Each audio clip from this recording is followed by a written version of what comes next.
बालक हो तुम, और इसी कारणवश युद्ध का पहला दांव तुम्हें चलने की अनुमति देता हूं मैं। आओ। प्रभु, मेरे पिता की परम भक्त हैं आप, प्रबल प्रतापी हैं, महाज्ञानी हैं, किंतु प्रभु, जो अपनी इच्छाओं के वश में रहते हैं वो अपने क्रोध को वश में नहीं कर पाते। अपना क्रोध शांत कर इस अनावश्यक युद्ध को अभी भी टाल सकते हैं आप। स्मरण रहे, तुम्हें चित करने के पश्चात तो मुझे मेरे प्रभु के दर्शन से रोकोगे नहीं। अग्रतः चतुरो वेदः पृष्ठतः सशरं धनु इदं ब्रह्मम्। प्रतीत होता है अर्थात अब वो आक्रमण करने को तत्पर हैं।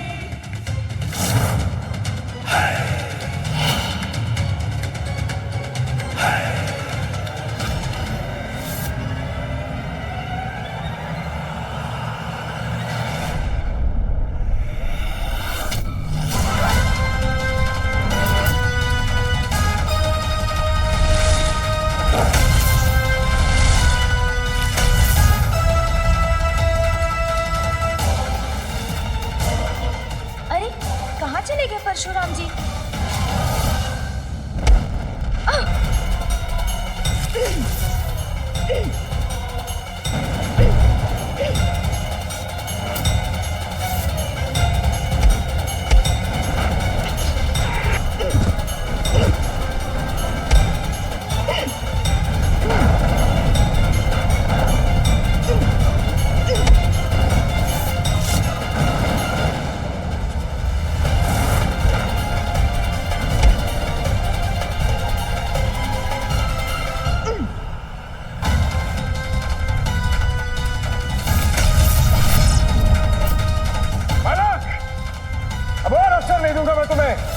अपने अगले ही दांव से तुम्हें मैं चित कर दूंगा।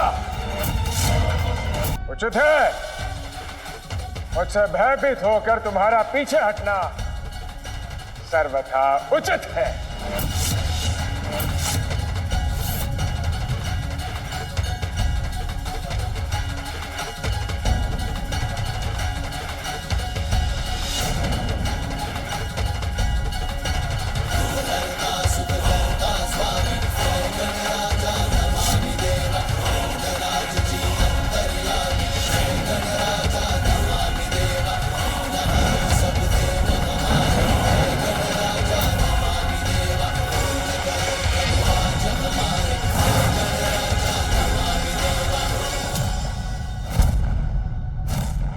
नारायण नारायण, अद्भुत अद्भुत है गणेश जी की दूरदर्शिता। ज्ञात था उन्हें कि ये ग्रह जो है वो परशुराम जी और उनके मध्य आकर विराम उत्पन्न करेगा युद्ध में।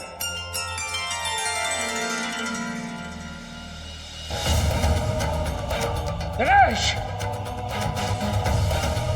गणेश, युद्ध से भयभीत होकर भागना उचित नहीं है। चुनौती स्वीकार किया तुमने तो मेरे समक्ष और युद्ध करो मुझसे। गणेश, ना छिपा हूँ ना भागा हूँ। प्रभु मुड़कर देखिए, मैं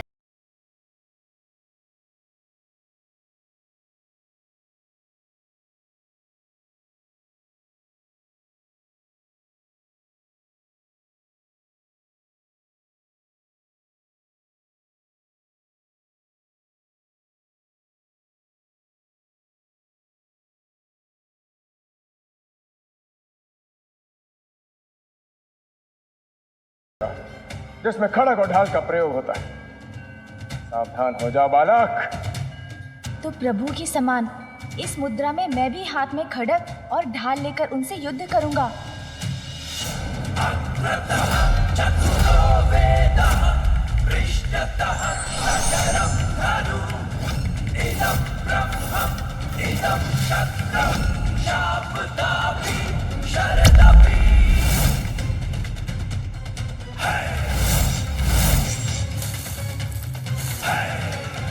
अस्त्र भले ही हाथों में हो, कदमों की भूमिका भी कम प्रतीत नहीं हो रही।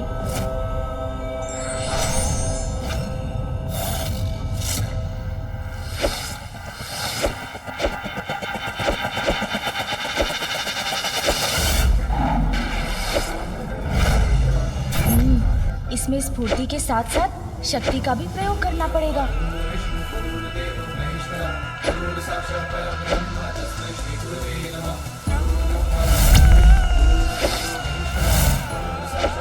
हर क्षण में इतने बार किए जाते हैं कि प्रतियोगी को संभलने का अवसर ही ना प्राप्त हो।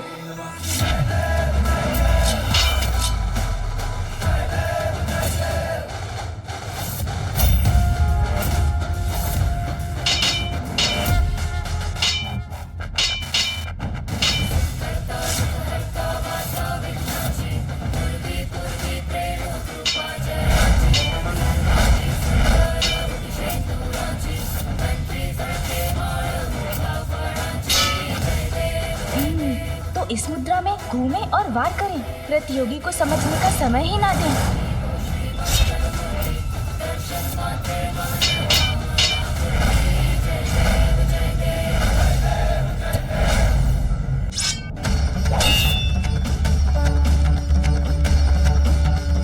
बस बहुत हुआ बालक, अब मैं तुम्हारा खड़ग और ढाल व्यर्थ कर दूंगा। निश्चित रूप से परशुराम जी कोई ऐसा दाग चलने वाले हैं जो मुझे अचंभित कर देगा।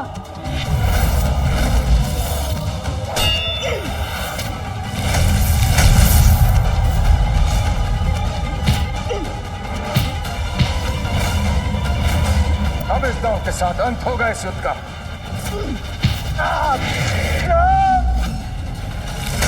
मेरे कौशल का सामना करने के लिए पर्याप्त नहीं। अवश्य ही तुम्हें पराजित करने के साथ साथ चित भी करूंगा। अब ये क्या करने वाले हैं?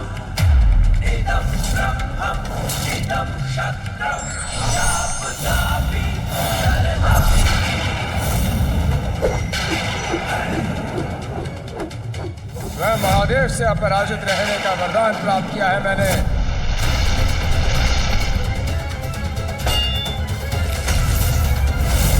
तुम्हें मेरा आशीर्वाद है वत्स, इस विद्या में तुम अजय रहोगे, कोई तुम्हें पराजित नहीं कर पाएगा। यदि मैंने परशुराम जी को पराजित कर दिया तो वो पिताश्री द्वारा उन्हें दिए गए आशीर्वाद का अपमान होगा और ये मैं कदापि नहीं होने दे सकता। किंतु मुझे किसी भी अवस्था में पिताश्री के आदेश का पालन तो करना ही होगा।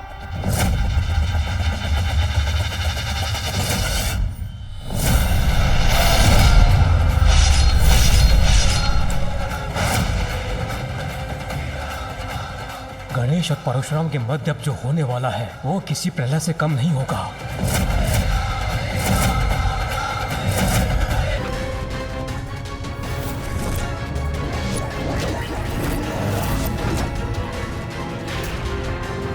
पूर्व से कठिन इस राज दरबारी मुद्रा में संभाले को शस्त्र बना के युद्ध करेंगे।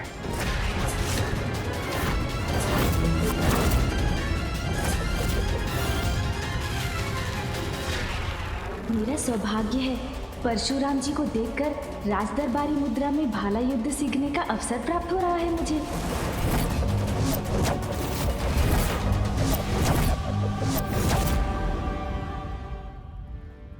स्वामी, आपके आवेश अवतार परशुराम जी और गणेश के इस युद्ध को देख के आप क्यों मुस्कुरा रहे हैं? क्योंकि देवी, ये सत्य है, युद्ध में परशुराम से कुशल योद्धा कोई नहीं, किंतु ये भी सत्य है कि गणेश इस अवसर का लाभ उठाकर परशुराम जी को देखकर युद्ध कला के गुरु से युद्ध के दांव सीख रहा है।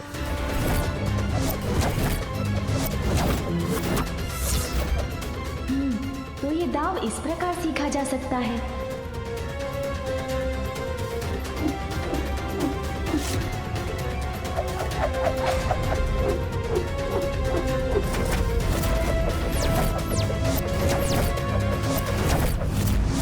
अब मैं इनका ही अनुसरण करता हूँ।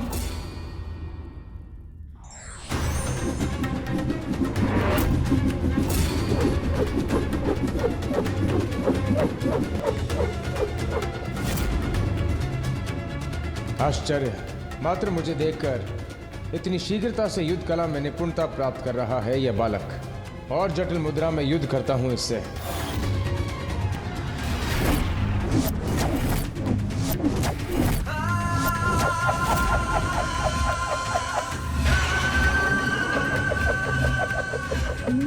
तो इस मुद्रा में भाला इस प्रकार चलाया जाता है।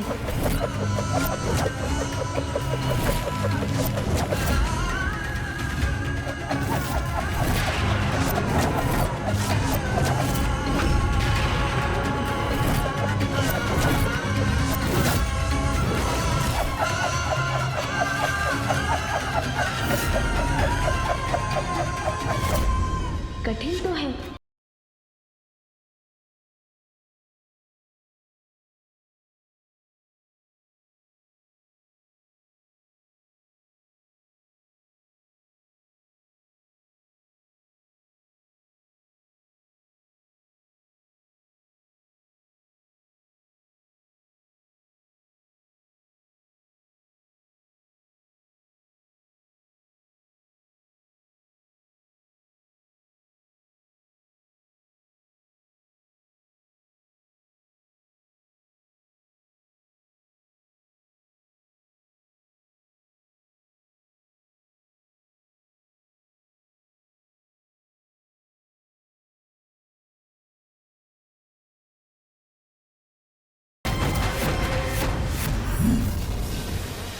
नारद चिंतित, यदि गणेश जी पराजित हो गए तो?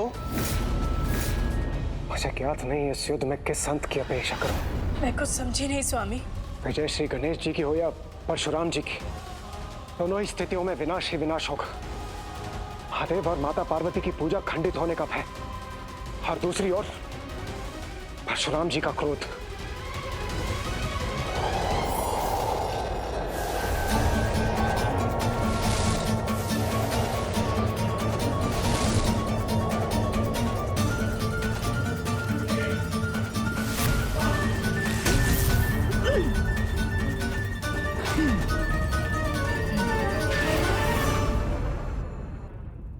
स्वामी, युद्ध से अधिक मुझे इस बात की चिंता सता रही है कि इस युद्ध के विषय में जब देवी पार्वती को ज्ञात होगा तो इसका परिणाम बहुत भयंकर होगा।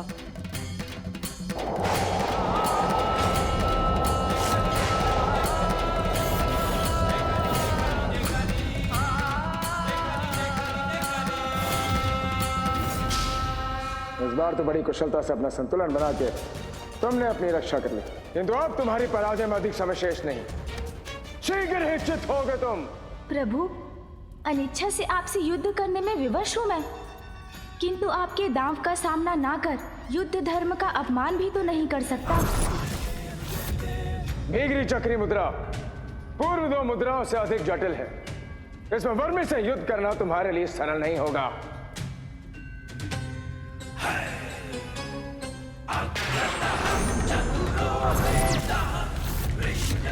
वाह, करो मुझे रोकने का प्रयास।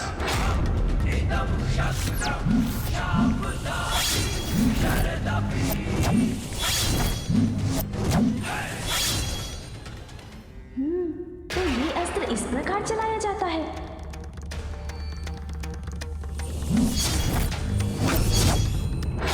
मुझे एकाग्रचित होकर ये सीखना होगा।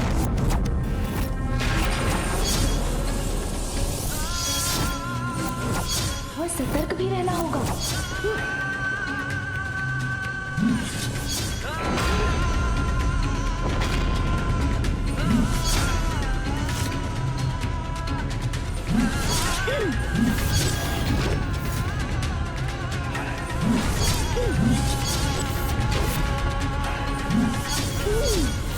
मुझे सतर्कता से इनका सामना करना होगा। क्या हुआ गणेश? उस पर वार करने का साहस नहीं जुटा पा रहे? प्रतीक्षा करिए प्रभु, उचित समय आने पर वार अवश्य करूंगा।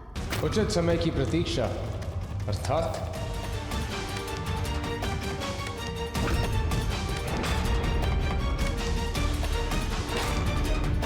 सूंजी।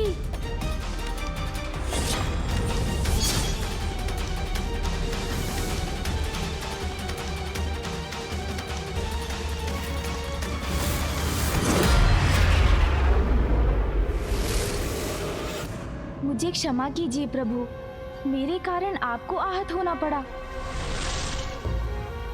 नारायण नारायण। नारद प्रफुल्लित, गणेश जी ने अपनी चतुराई से परशुराम जी को दूर भेज दिया। ये युद्ध थम गया और कदाचित ये संकट भी टल गया।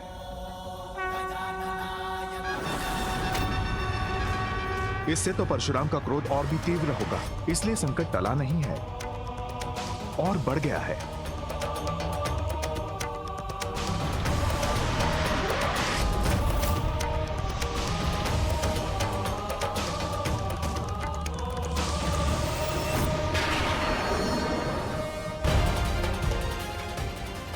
हर महादेव, हर हर महादेव, हर हर महादेव।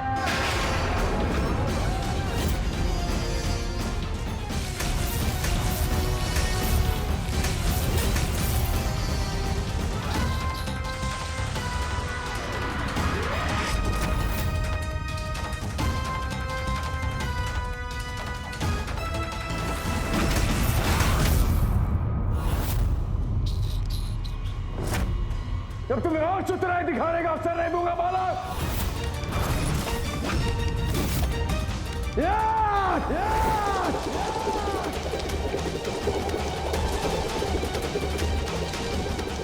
प्रभु, इस प्रकार गोल घेरे में क्यों दौड़ रहे हैं? प्रभु, परशुराम जी ये क्या कर रहे हैं? पूर्व में परशुराम गणेश को अपने स्थान से डिगा नहीं सके थे, अतः इस प्रकार गतिमान होकर वो अपने भीतर की अतिरिक्त शक्ति को संचारित कर रहे हैं।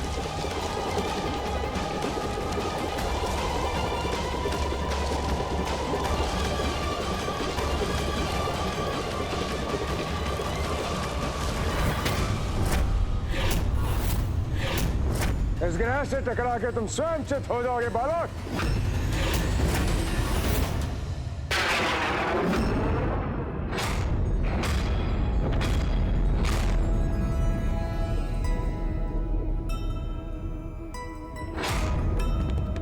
सुमुख और ग्रह एक उछाल परशुरामा,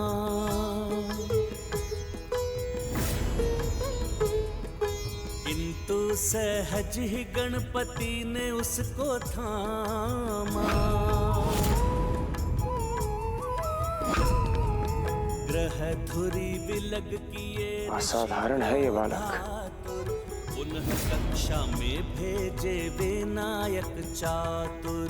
जय गणेश जय गणेश जय गणेश देवा, माता जाकी पार्वती पिता महादेवा। जय गणेश जय गणेश जय गणेश देवा। प्रभु, आप मुझसे क्रोधित हैं। मैंने आपको महादेव के दर्शन से रोका है। इसमें प्रकृति और अंतरिक्ष के इन ग्रहों का कोई दोष नहीं है। इसलिए मेरा निवेदन है, अपने क्रोध से इनका विनाश मत कीजिए।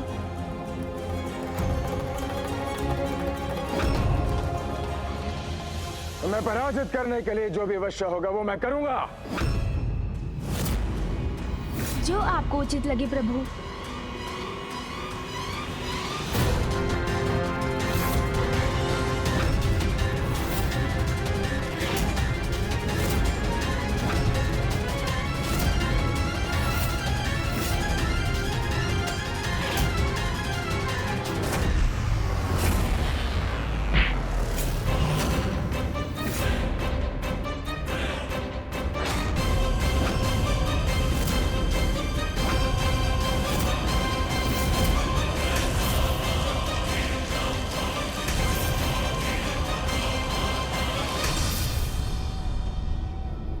नागेन्द्रहाराय त्रिलोचनाय भस्मांगरागाय महेश्वराय।